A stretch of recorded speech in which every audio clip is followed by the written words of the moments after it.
Isang magandang araw sa inyong lahat. Ako po si Alvin Barcelona at kayo ay manonood ng The Feast Light. Ang The Feast ay isang pagtitipon ng Light of Jesus Family na pinasimulan ni Brother Bo Sanchez. Ito ay nagaganap sa lahat ng sulok ng bansa at sa buong mundo kung saan may pagtitipon sa pangalan ni Jesus at nakakaranas ng pag-ibig, ng pag-asa at pagpapalalim ng pananampalataya na maaari nyo rin maranasan at gawin pagkatapos yung manood sa pagbabahaginan o sharing ninyong magkakasama gamit ang mga reflection guides na ibibigay pagkatapos ng talk na inyong mapapanood. Simulan na natin ang ating feast sa ating panalangin. Sa ngalan ng Ama at ng Anak at ng Espiritu Santo. Amen. Sa araw na ito, tinatanggap ko ang pag-ibig ng Diyos para sa akin. Sa araw na ito, ako ay nagbubukas sa hindi masukat, walang hanggan at nag-uumapaw na kasaganaan ng Diyos sa buong sangnilikha. Sa araw na ito, ako'y nagbubukas sa biyaya, kagalingan at himala ng Diyos. Sa araw na ito, ako'y nagbubukas sa salita ng Diyos upang ako'y maging kahalintulad ni Jesus araw-araw.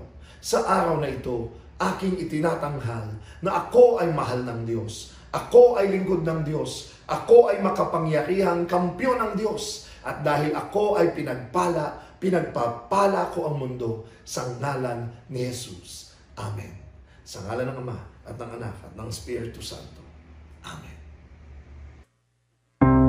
My beloved child, I miss you. Amidst your busy life, I long for our connection. No matter how far you've strayed, I'm ready to embrace you. I know the weight you carry. You don't have to carry them alone. Come home. I long to celebrate your return. Forgiveness is waiting for you. A feast is waiting for you. I am here, and you are deeply loved.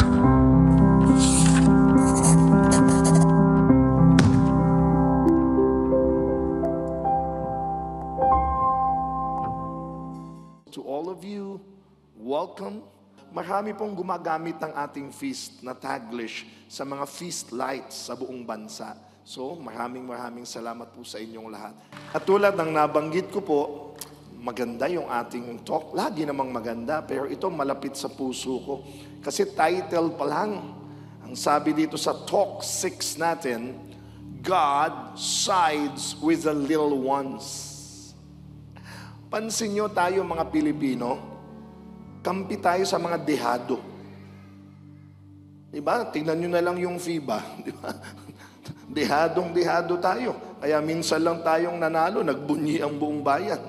At hindi ko alam kung may mga nakaka-relate pa sa akin kay, diba?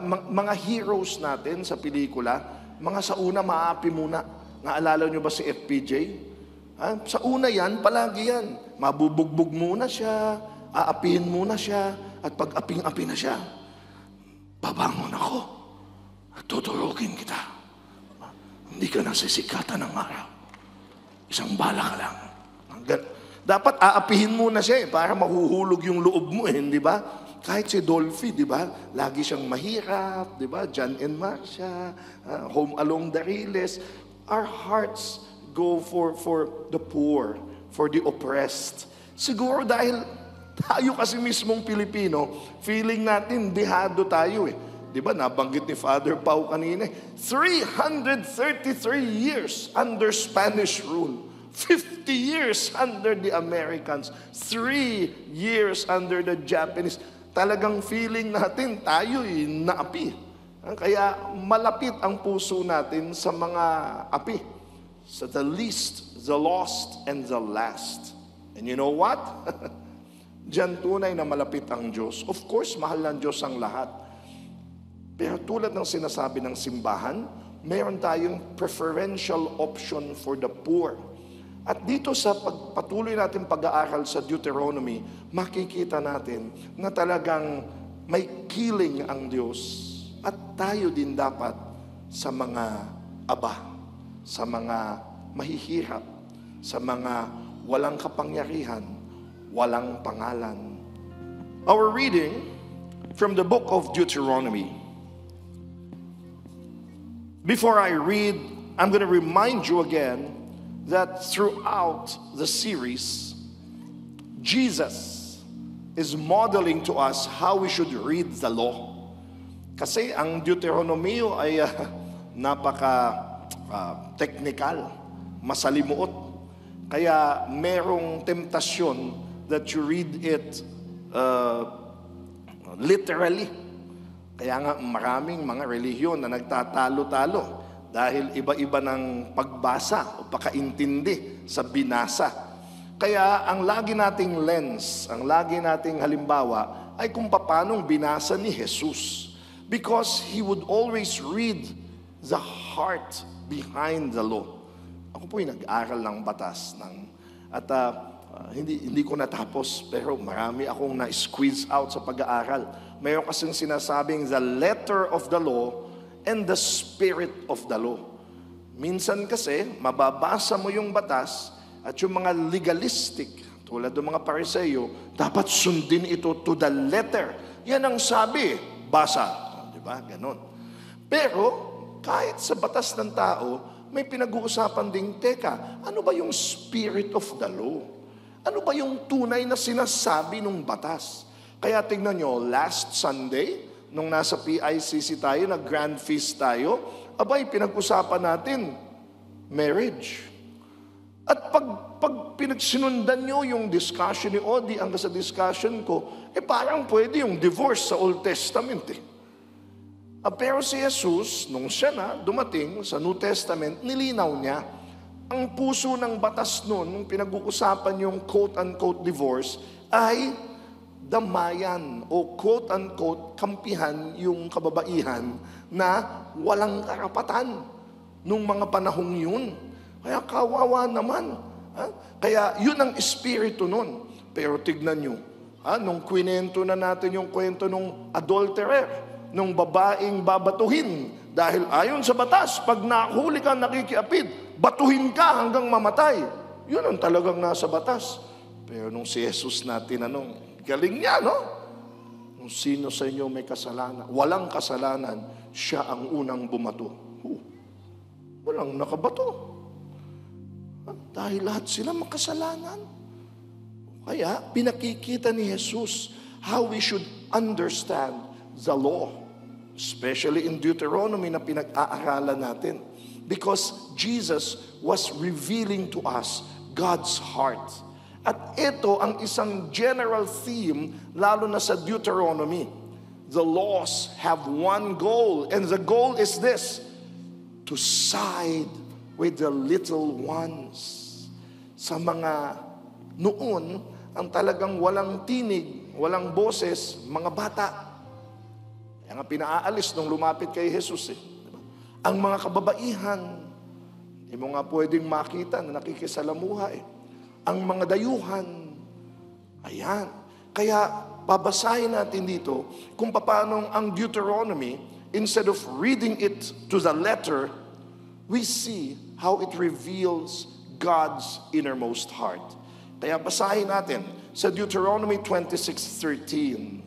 Then you must declare in the presence of the Lord your God, I have taken the sacred gift from my house and have given it to the Levites, the foreigners, the orphans, the widows, just as you commanded me. Tignan nyo, in-enumerate dyan yung mga naisasang tabi o yung tinatawag natin yun, mga nasa laylayan ng lipunan.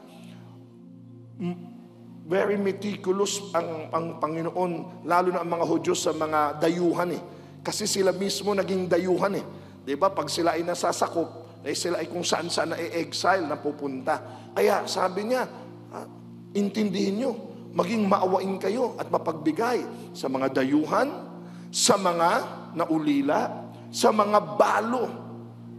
Ganon din sa mga Levites, kasi yung mga Levites ang mga naglilingkod sa templo, sa simbahan. Pag-aralan pa natin ang higit at tignan pa natin ang puso ng sinasabi ng batas na ito. Himayin po natin ang kaunti. Kasi po, kung noon kasi iniisa-isa talaga natin, bawat chapter, bawat verse. Ngayon, dahil yung Deuteronomy, like who reads the book of Deuteronomy, di ba? Kaya at least, ina-unveil namin sa inyo, at least in general. Kasi yung mga nilaktawan natin, Deuteronomy 19 to 26, for example, haba nun. It's a large section of laws na kung iisipin mo, parang halo-halo, mga batas mula sa giyera, issues on war, on slavery, on divorce, to seemingly mundane things. Ibig sabihin yung parang ang babaw naman ito, isinabatas pa. Kaya sabi ko sa inyo, hanggang ngayon, may mga relihiyon na naglalaban-laban, kinuha ang mga batas dito sa Old Testament na hanggang ngayon sinusunod nila. Hanggang ngayon sa kakainin, sa isusuot, sa itsura. Kaya magandang inuunawa natin. Halimbawa, may law pa na how to take care of farm animals. Nasa batas yun sa Deuteronomy 25:4. Sabi do not muzzle an ox while it is treading out the grain. Mabi, batas yun At sa mga Hudyo, pag batas yun, susundin mo. Kung hindi, pwede ka isumbong. Pwede kang parusahan. Naalala niyo, panahon ni Jesus, nung sila'y kumuha ng mga palay at kinain, batas yun, bawal yun. Ganon sila katindi sa mga batas. Di mo ano sabi niyan, huwag mong bubusalan yung baka habang ito ay gumigiik. Giik yun sa Tagalog, tinignan ko malalim. Pati yun, batas. Pero alam niyo may sinasabi yan, na ang batas ng Diyos na spiritual ay batas din na napaka-practical. Ba't mo nga naman bubusalan yung baka habang ito ang tatrabaho, di ba? Para daw, huwag kakain. Kasi habang tatrabaho, tapos nakakita, kakain, hindi practical. Ibig sabihin ng Biblia, nagtuturo pa ng mga practical na bagay. Pero kung iisipin mo dito, those laws were broadly grouped in the order of the 10 Commandments. Ang daming batas ng mga Hudyo Pero lahat yan, maiuuwi mo sa 10 utos ni Moses. At muli, tandaan po ninyo, to those who are seriously studying going through our Bible study, Bible study po tayo Deuteronomy should be understood as a wisdom literature. Sabihin niyo po lahat, wisdom literature. Ibig sabihin, baka yung mga sinabi niyang batas noon ay hindi na applicable ngayon. I-discern mo. Yung sinabi niya to the letter ay baka hindi na aangkop ngayon. Pero baka yung spirito, ayan, yung pinaka puso na sinasabi ng batas, yun ang kunin natin. Apply pa ba natin ito? Hindi, may sinasabi ito Ito, magugulat kayo. Baka ma-iskandalo pa kayo. Tignan nyo, Deuteronomy 23, 12 to 13. Interesting ito basahin ko. Sundan nyo English ito kasi pag tinagalog natin, baka mayaki kayo Tignan nyo. Batas ito. Designate a place outside the camp where you can go to relieve yourself. As part of your equipment, have something to dig with, and when you relieve yourself, dig a hole and cover up your excrement. In English lang natin, pag tinagalog ko yan. Gusto nyo, Tagalogin natin para magkaintindihan tayo. Pag ikaw daw magna-number 2, pag ikaw daw magpupups, hindi ko natatagalogin yun, alam nyo na yun. Abay, pati yun, merong utos. Magdala ka daw ng panghukay. Para pagkatapos mo magpups, yung poops mo, tabunan mo. Batas. Pero alam nyo ba, hanggang bago mag-19th century, kahit sa mga syudad na sibilisado na sa Europa, palaging may epidemya. Dahil hanggang 200 years ago, ang mga tao noon, hindi alam kung paano i-dispose yung kanilang mga poops. Kaya tinatapon sa kalye, sa alley, sa mga pasilyo, tinatapon sa kanal, sa river, sa open field, sa vacant lot. Bakit? Scientific and historical yan, Wala pa silang idea na magiging dulot ng sakit yun. Kaya nagkaroon ng mga epidemic ng diseases. Wala pa silang idea ng germ theory, ng microorganism. Bakit? Kasi si Louis Pasteur at si Robert Koch, yung mga naka-invento, naka-discover ng microorganism, 19th century lang yan eh. Kaya yung mga poops nila, nagkalat. Pero yung mga Hudyo na naninirahan kahit sa Europa, hindi nagkakasakit. Bakit? 3,000 years ago pa lang, inutusan na sila eh. Tinuruan na sila, pag sila magpupoops, tatakpan nila ng lupa, ibabaon nila. Kita niyo yan? Napaka-practical ng Biblia. Pero ano talaga yung sinasabi? Ano yung puso nun? Ano talaga yung, alam nga naman, ipangarap mo, oy, pag uwi mo, natutunan ko ngayon, pag ikaw nag-poops, dapat huhukay ka. I mean, may mga toilet na naman tayo ngayon. Pero ano ang espiritu nun? Yun, ang sinasabi niyan, at the core of these laws, they wanted to live in a community that cared for one another. Huwag lang tayong dudumi basta-basta at itatapon ng irresponsable. Isipin mo naman, yung mga maiistorbo nun, maiiskandalo nun, magkakasakit dahil doon. The Jews were already being taught to care for others. In fact, kuha tayo ng 5 mas seryosong batas. Tignan natin. I'll take 2. First, mula dito sa Deuteronomy laws, share your harvest with the hungry. Oh! Sabi ko sa inyo, paborito ko yan kasi social justice yan eh. Alam niyo bang, tinawagan ko pa sana yung mga kaibigan ko, hindi lang sila pumwede. Magjujuwet sana kami ni Gary Granada, kung kilala niyo siya, o si Noel Cabangon. Yan yung mga kilala ko, mga progressive singers eh. Medyo mga abala sila. Kaya nagpalabas na lang ko ng video ko nung bata pa ako. Kasi mga awit nila tungkol sa pakikiisa sa mga naaapi.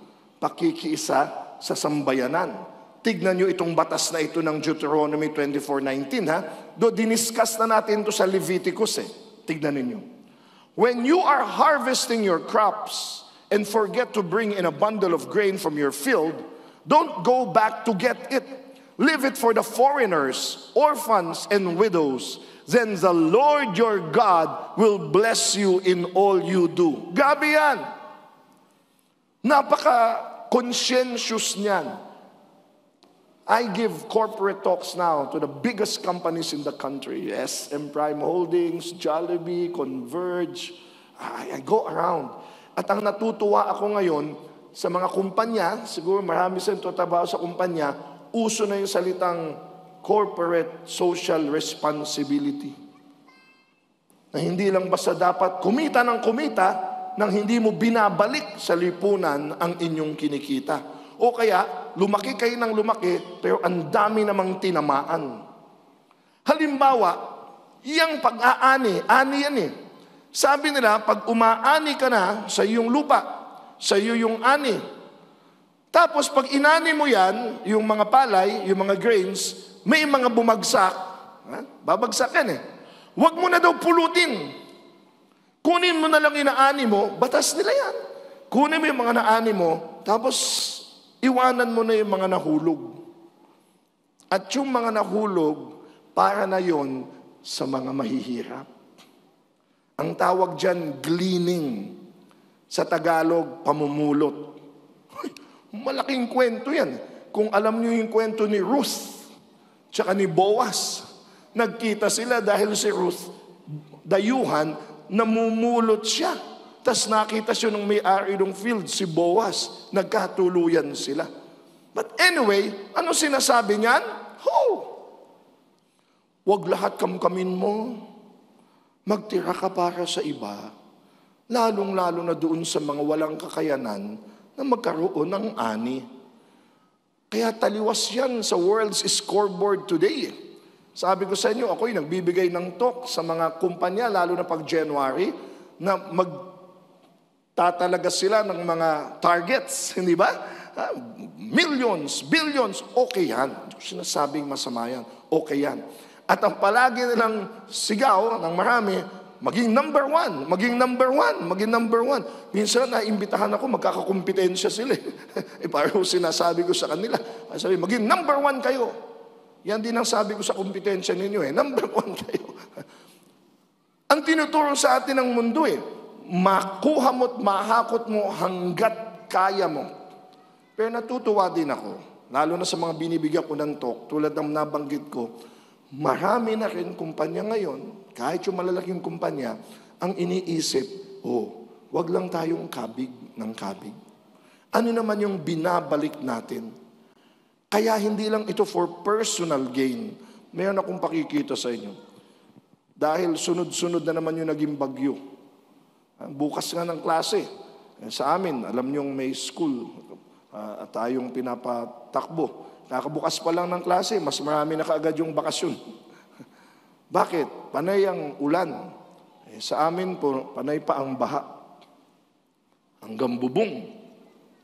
Kahapon, nasa isang conference ako sa diocese namin, hindi ko muna babanggitin kung saan.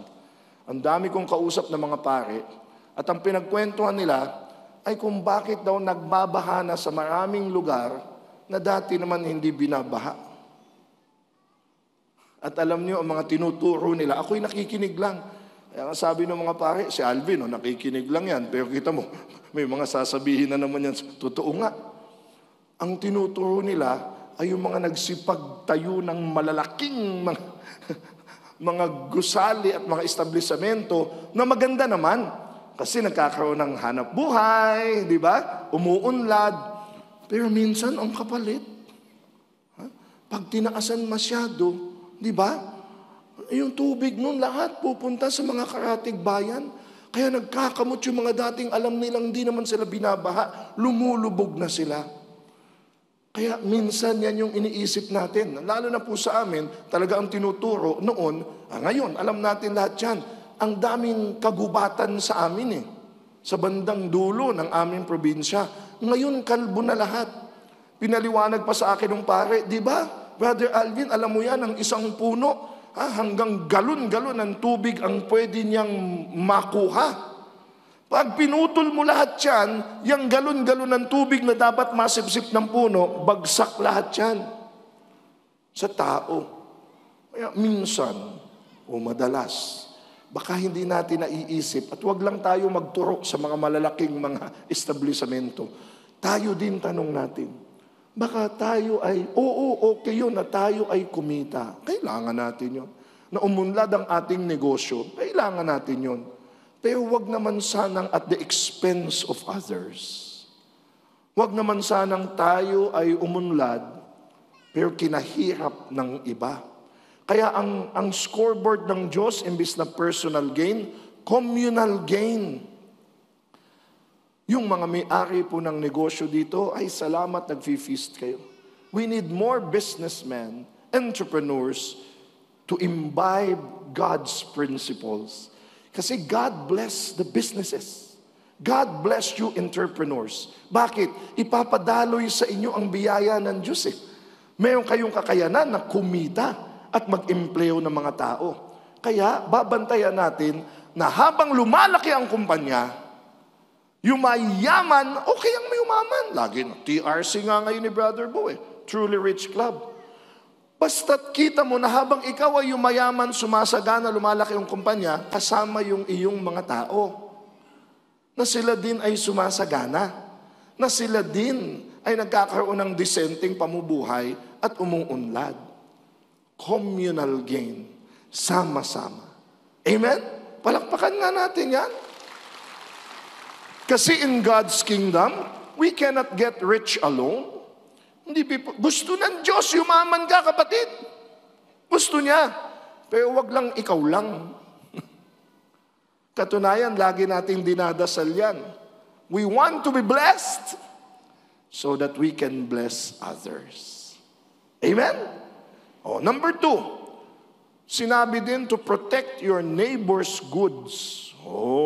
Basa dito sa Deuteronomy 22:1-3. If you see your neighbor's ox or sheep or goat wandering away, don't ignore your responsibility. Take it back to its owner. If its owner does not live nearby and you don't know who the owner is, take it to your place. Keep it until the owner comes looking for it. Then you must return it. Do the same if you find your neighbor's donkey, clothing, or anything else your neighbor loses. Don't ignore your responsibility. Pareho lang din po sinasabi niyan eh. Kaya kung babalikan ko ulit yung issue ng baha, naku, alam niyo ba po, pag nababaha, hindi lang naman yung ikaw ay nabasa eh, o pinasok eh. Damay dyan yung kabuhayan eh. Damay dyan ang mga palayan, damay dyan yung mga negosyong walang kinita, damay dyan. Kaya nawa, uulitin ko, sana sa ating pag-unlad at pag-asenso, hindi natin ninanakawan ng pagkakataon at kabuhayan ang iba. Alam nyo, nagkwento ko sa inyo minsan sa pagkain pa lang eh. Huwag na tayong lumayo sa lipunan, panglipunang issues. Sa hapagkainan pa lang, tignan ninyo kung ano ang ugali ng mga tao sa inyo sa hapagkainan. Kayo ba unahan na kapag kumain na at wala pa yung iba, ay pasensya siya, buntot na lang kanya. Ayaw, kanina pa tinatawag eh. O nasa na si kuya? Ay, kanina pa tinawag, kaya ulo na lang. Sa hapagkainan pa lang makikita mo na kung si tatay o si nanay o mapagbigay, hati-hatiin natin, yung wala, pagtabihan ninyo, o itira niyo yung mami ninyo, hindi pa. Doon pa lang, sa bahay pa lang, sa tahanan pa lang, i-train na natin ang pamilya. Para pag yung mga anak natin naging businessman, naging may-ari ng kumpanya, maaalala nila yon. Dapat ibigay ang nararapat. At hindi ko mo ikaw yung may kakayanan, yan kasi ang nadidinig natin eh. Totoo naman. Minsan naman, ako kasi nag-aral, sabihin natin, ako nagsumikap. Ako tatamad-tamad naman kasi ang mga mahihirap na yan eh. May katwiran din yun. Ayaw naman nating dole out lang ng dole out, hindi na natuto. Pero minsan din kasi, nawalan sila ng pagkakataon. Kaya tayong may pagkakataon na mag-aral, tayo may pagkakataon na kumita, tayong may pagkakataon na magbigay. Sabi sa mga batas na ito, tayo ay magbigay. In fact, huhugutin mo pa yan sa 7th commandment, do not steal. Ba't ninanakawan ko ba sila? Kinita ko ito ha? Akin ito ha? Oo nga. Pero again, baka sila'y nawala ng pagkakataon. Hindi dahil sa'yo. Hindi dahil sa'yo. Kaya lang kung ikaw'y may pagkakataon na yon, baka yung nawala sa kanila, pwede mong tulungan. Damayan. Bigyan ng parte at bahagi. Kasi imagine niyo, sabi nila sa Pilipinas lang, ang yaman ng Pilipinas eh. Natural resources, karagatan, kalupaan, mayaman. Kung matuto lang talaga tayong magbahagi, yan ang mundong nakikita ng Diyos eh. Palagay ko walang magugutom at walang maghihirap. Amen? Pakinggan pa natin si Brother Tony. Brother Tony Valenzuela. Grabe, no? Akala natin yung Deuteronomy, puro mga batas, puro mga utos, puro mga laws lang. Pero kung babasahin talaga natin ng mga iigi at himay-himayin natin, makita natin ang puso ng Diyos. Nandyan. Pero makita talaga natin ang puso ng Diyos dito. So we have 5 lessons. Ilan uli? 5. Nabanggit na at na-share na ni Brother Alvin yung unang 2, which is share your harvest with the hungry, sa mga mahirap, sa mga nagutom at nauuhaw. Pangalawa, of course, protect your neighbor's goods. That's why hindi pwede na wala kang pakialam. Hindi pwede, silang bahala. Siya ang bahala sa sarili niyang gamit. Who am I? My brother's keeper? Diba? Ganun yung mga tanong. Pero ito yung pangatlo. Are you ready? Say I'm ready. Alright, pangatlo. Rescue the abused. No? Kasi alam natin sa panahon ng mga ancient Israelites, may mga slaves. At kung ginamit natin yung salita ngayon yun, slaves, parang nagka-cringe na tayo. May mga ganun pa rin ba, Brother Tony? Parang wala na yun, di ba? Nasa 21st century na tayo, may mga slaves pa rin. Pero ito, the question now is, why didn't God just ban slavery entirely? Dito pa lang sa Deuteronomy, bakit hindi? Ito ang sagot, dear friends. Because God is using Deuteronomy to work with the ugly reality of our broken and fallen, messed up world. Anong ibig sabihin nito, Brother Tony? Alam nyo, ito, tandaan natin tandaan natin mga minamahal na mga kapatid. Tandaan natin, sinong gumawa ng slavery? Diyos o yung tao? Sino? Tao. Di ba, ginawa ba ng Diyos ang mga slaves? Hindi. God didn't make slaves. It is man who made slaves. Wala naman political slaves ngayon, di ba? But maybe you're a slave to your addiction. You're a slave to your attachment. You're a slave to the world. Ibang klaseng slaves na yan, di ba? So meron pala mga slaves pa rin ngayon. Pero ito, mga kapatid, no? I want to remind you that the Catholic Church teaches this important teaching na hindi alam ng lahat. That no Catholics always know is this: God's grace works on nature. But for grace to bear fruit, we have to cooperate. Put your hand over your chest. Breathe in, breathe out, and say, I will cooperate. Yung iba ayaw yata. That's why grace has to work. At yan ang pinapakita ngayon ng Deuteronomy. Kahit broken ng mundo, noon at hanggang ngayon, even if sobrang tigas ng puso at isip ng mga Israelita noon, at hanggang ngayon, tayo din, God's grace is still working on us and in us. Amen? Ulit, pwede yung itap yung sarili mo. God's grace is working in me. Diba? Minsan ang tingin kasi sa sarili natin, di ba? Ang hirap, you're trying to overcome your anger, yung pagiging impatient, di ba? Yung mga bad habits, yung mga sins. But God's grace is still working in you. That is why itong mga laws na binigay ni Yahweh through Moses, the laws limited the worst tendencies of human beings. And kung natandaan natin, last talk 5, ang ibig sabihin is that lahat ng mga laws na ito ay damage control. Pakiulit, damage control. Tandaan natin, hindi siya manipulation. Baka akala natin, ay, daming batas ng mga Hudyo. Praise God, hindi lahat na kailangan sundan, di ba? Basta 10 commandments, okay na ako. Basta, love God with all your heart, all your strength, all your soul, and love your neighbor as yourself, okay na ako. Yes, free ako. Pero ito, aside from that, God has given us the spirit of the law para hindi kailangan to the dot. Di po ba? That's why naging legalistic na yung mga Pharisees. So importante we understand that God gave the laws at hanggang ngayon, may mga kailangan natin sundan because it keeps us in the design that God planned from the very beginning. Hi! Hello! Nag-guess niyo po ba? Diba? So, halimbawa, hindi pwede na salita ko ng salita, tapos yung pala, tutumba na ako dito. Diba? Kailangan may harang kahit papano. Yan ang damage control. Nag-gets po ba? Oh, yan. So, eto we go to Deuteronomy chapter 23, 15 to 16. We will see the heart behind this law. If slaves should escape from their masters, take refuge with you, you must not hand them over to their masters. Let them live among you in any town they choose, and do not oppress them. Anong ibig sabihin nito, Brother Tony? Perhaps yung master ng slave na ito ay sobrang abuso, manipulative. Pinapalo, capital punishment ba yun? Physical punishment ba? May ganong issue ngayon. Di ba? Ngayon, nasa korte ngayon, yung katulong na inabuso. Di ba?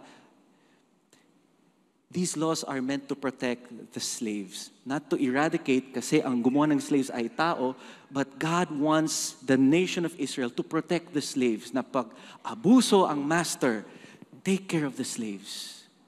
Take care of them kung tumakas siya. May purpose yan kung bakit tumakas from their master. Clear? Di ba?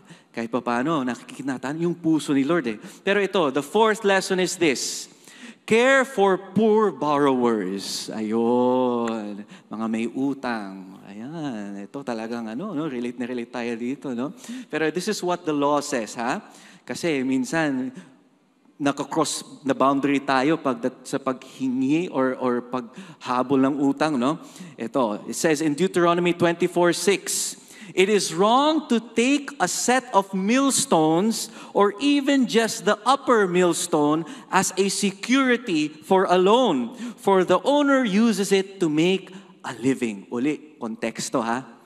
Millstone ang pinag-usapan dito. Pero bakit millstone, Brother Tony? What is a millstone? Alam niyo anong millstone? Okay, may papakita kong picture. Yung millstone kasi, nung panahon nila, karamihan sa kanila ay mga magsasaka. Farmers, agricultural. So, tuwing may harvest sila, kailangan nila yung millstone, yung pang-grind. Di ba? Alam ko, ginagamit pa rin ito sa mga provinces, di ba? So, kailangan ng millstone. Pero siyempre, kung may utang, may loan, at kailangan may security, di po ba? Kailangan may nakasanla. Yung mga ganun. You cannot get the millstone. Why? Kasi yung millstone ay pangkabuhayan nila. Kailangan nila yan. Example lang. I-try natin, no? Alam natin na usong-uso ngayon yung Grab, Food Panda, yung angkas, di ba? Sino dito nag-aangkas kadalas? Ayun, di ba? Ginagamit natin yung angkas. Halimbawa, ikaw ay yung motorist na may angkas. Yan ang pangkabuhayan nyo. May utang. May utang ka, pero kailangan may security para sa utang, di ba? No? Hindi pwede mo isanla or ibigay yung motor. Hindi pwede mo i-demand yung motor. Bakit? Kasi kailangan niya yon. Pangkabuhayan niya kasi angkas driver siya. Yan ang pang-tulong sa family niya. Guess niyo po ba? So yung millstone sa panahon nila, ganun din. So hindi pwede mo i-demanda yung millstone kung yan ang pangtulong at pangkabuhayan ng family niya. Eto, we go now to Deuteronomy 24:12-13. If your neighbor is poor and gives you his cloak as security for a loan, do not keep the cloak overnight. Hindi pwede paglagpasin yung isang araw. Return the cloak to its owner by sunset so he can stay warm through the night and bless you, and the Lord your God will count you as righteous. Anong gusto bang sabihin ni Lord dito?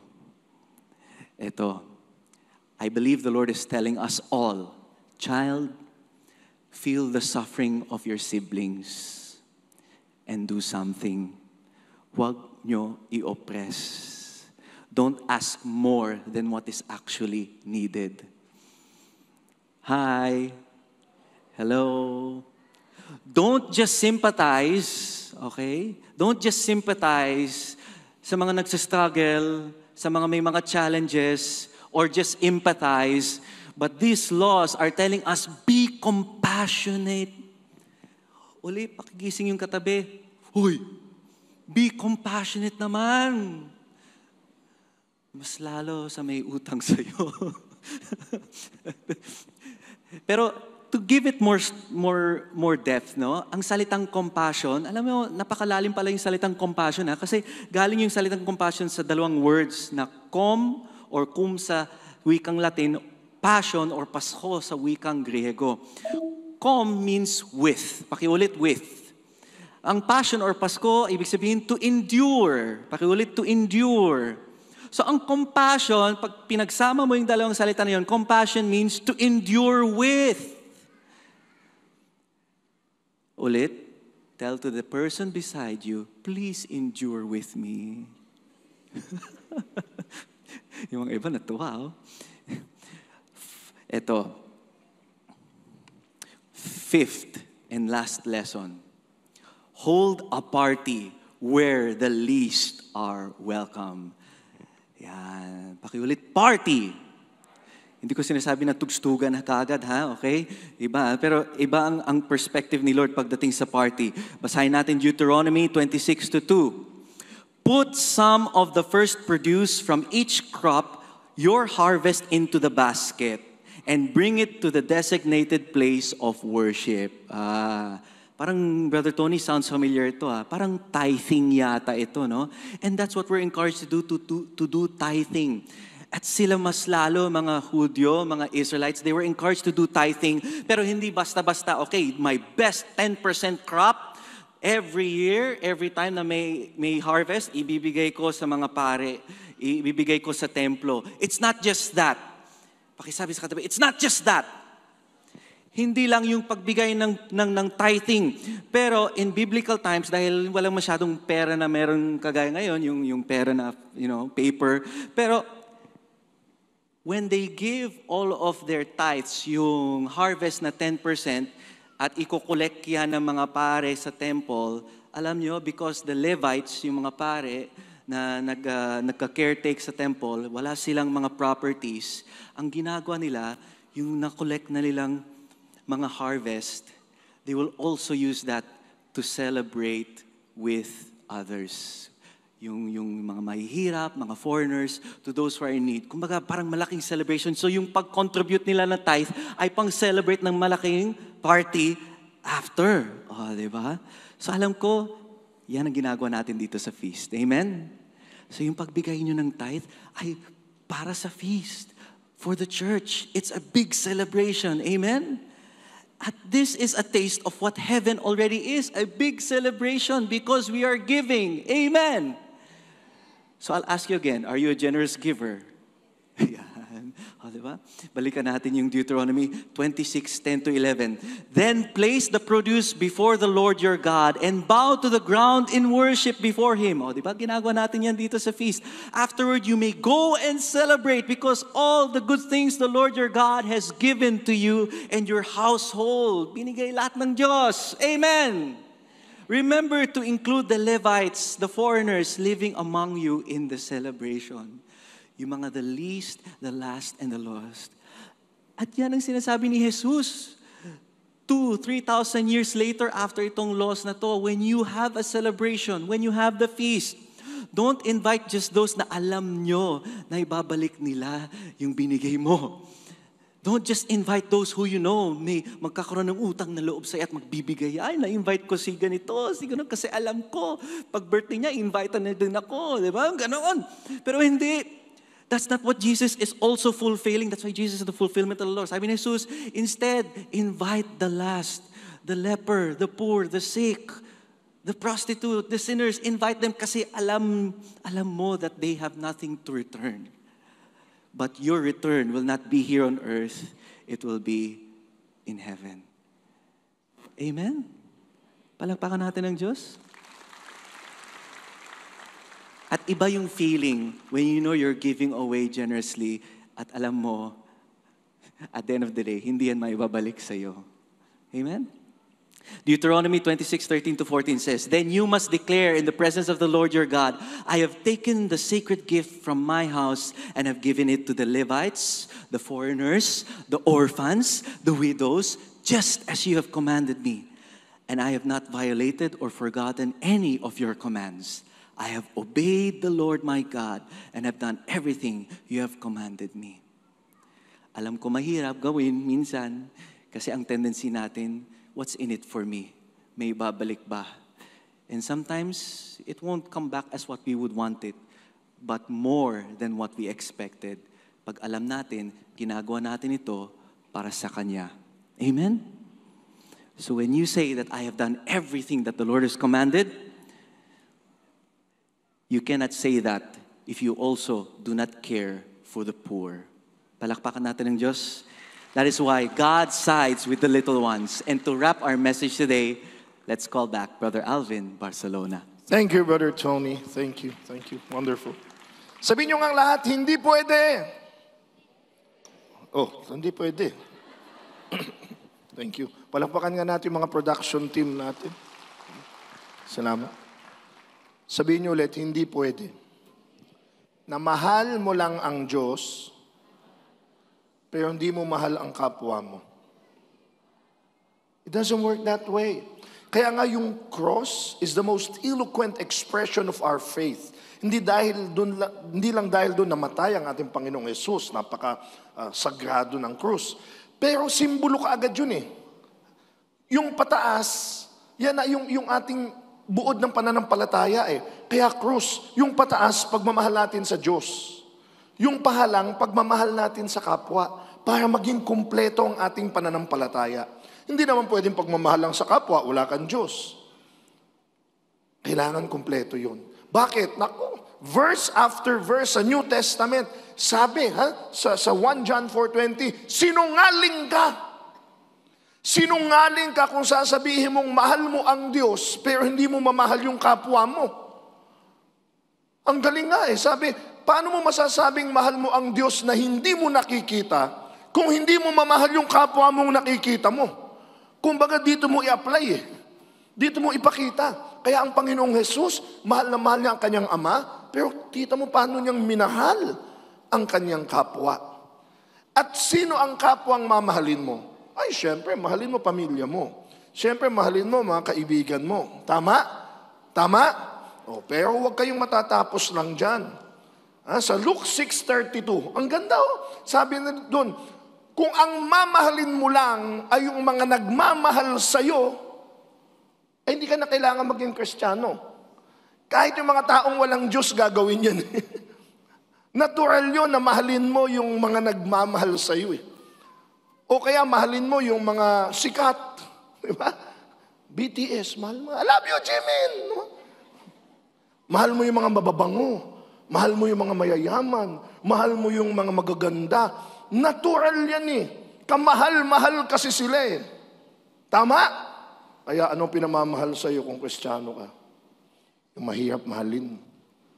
Yung mga mababantot. Yung mga madudungis. Yung mga nasa kalye. Yung mga walang pumapansin. Yan ang pinamamahal sa atin. Yung mga kinukondena ng lipunan, saan pa sila tatakbo? Yan ang pinamamahal sa atin. Kaya anong sabi? Doon sa James, chapter 14, chapter 2, 14 to 17, alam natin yan. Faith without action is dead. Salamat dito sa feast. Tayo nakakapag-worship. Amen. May misa pa tayo, the highest form of worship. Amen. We sing worship songs. We know the Word of God. We study, we pray. Amen. Pero paglabas natin, nandoon ang prueba ng ating pananampalataya. Doon makikita. Kaya you cannot tell God, I have done everything you commanded if you do not care for the poor. For the least, the last, and the lost. That's why this talk is challenging. This talk is isang hamon at paanyaya sa atin to be His partners in co-creating Eden here and now. Paulit-ulit tayo na lahat ng mga talks sa ito ay bumabalik sa hardin ng Eden, kung saan ang Diyos ay kaisa, ang tao ay kaisa ng Diyos, at ang tao kaisa din niya, ang kapwa niya, pati ang kalikasan. Because Eden must include my neighbor too, especially those who are suffering. Kaya tayo po sa Light of Jesus family, yan ang I'm so thankful and so proud belonging to the feast. Kasi uulitin ko, ang gaganda ng worship songs natin, ang gagaling ng ating mga banda, pero hindi lang natatapos dito ang ating pananampalataya. Kwentuhan ko kayo ng ilang mga kwento lang. Nasa Bacolod po ako last week, at ang ganda na naman ng worship, ang ganda ng mga speakers. Pero ang pinakanamangha ako, nung pinakilala uli sa akin si Daryl. Nasa gitna yung anak kong si Ayo. Siya doon nasa video kanina, bata pa lang. Yung nasa gitna, teka muna kapatid. Alam ko may lakad ka. Sandali na lang. Sa kapatid ko yon, yung nasa dulo po, si Daryl Tamon.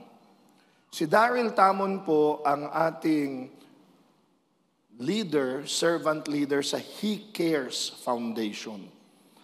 Si Daryl po, hindi ko katulad na nagsasalita ng ganito o kumakanta katulad ng anak ko, nandoon lang siya. Pero kasama niya po ay 20 mga kabataan. Yun, kapatid. Yan. Mama, yan. Ito. Yan. 20 po yan na pinag-aaral nila. Senior high school. At hindi lang po yan 20 pinag-aaral nila, nagsaserve. At tuwing Sabado po, nagpapakain sila ng 100 mga bata.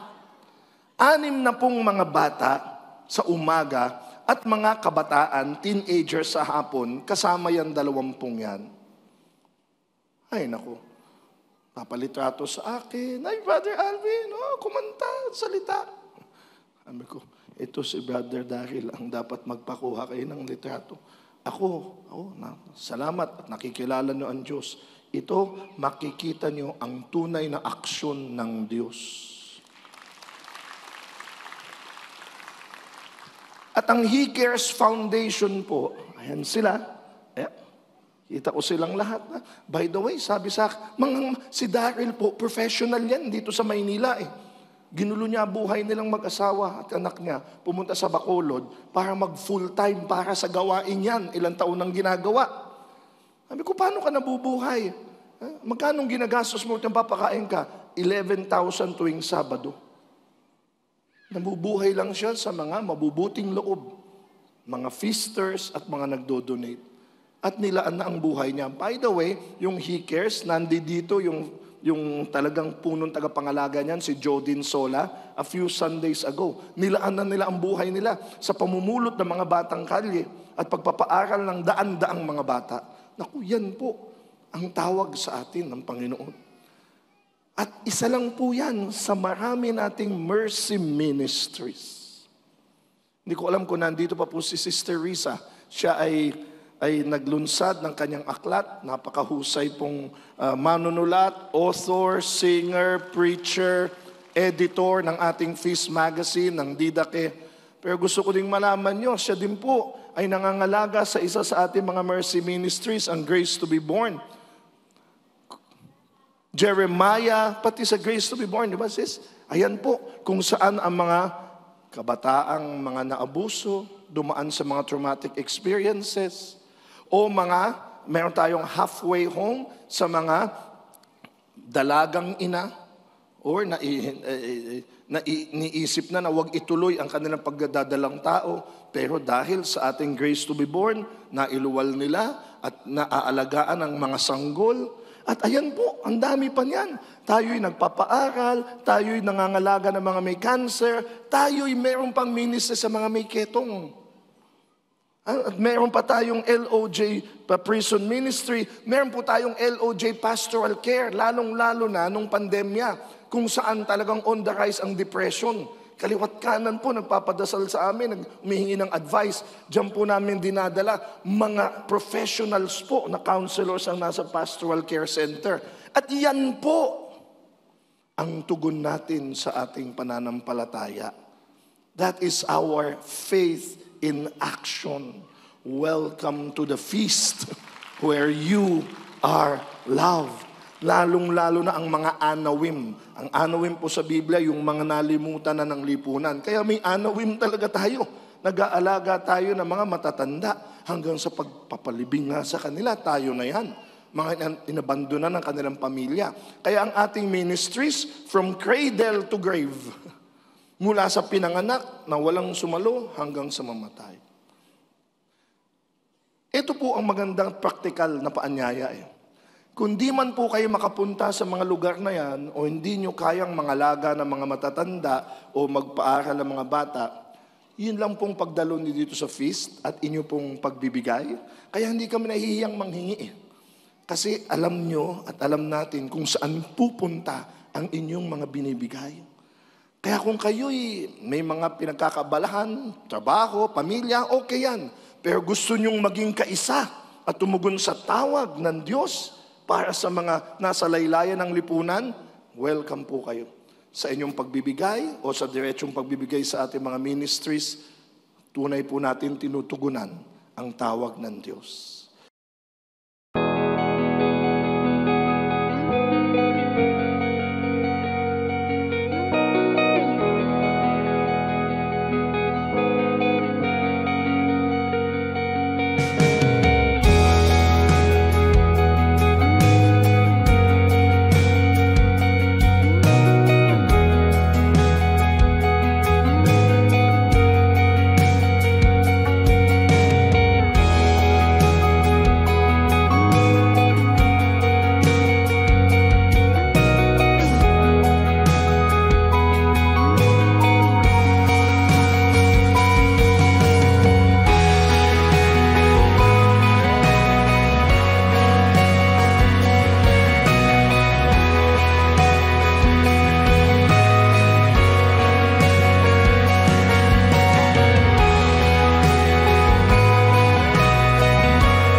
with my full trust and my full love. And I believe you will bless me more so I can give more. In Jesus' name, amen.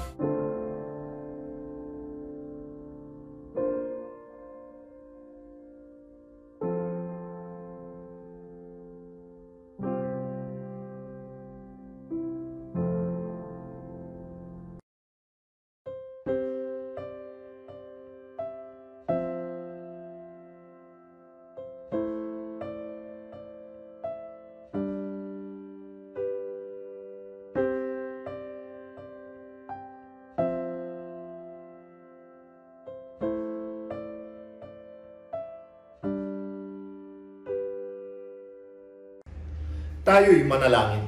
Sa ngalan ng Ama at ng Anak ng Espiritu Santo. Amen. Mahal naming Ama sa langit, kami po ay nagpupuri at nagpapasalamat sa isa na namang pagkakataon na kami muli mong tinipon at tinawag upang makinig sa iyong salita. Ipinapanalangin ko ang lahat na ngayon natitipon sa ginanap na feast light na ito.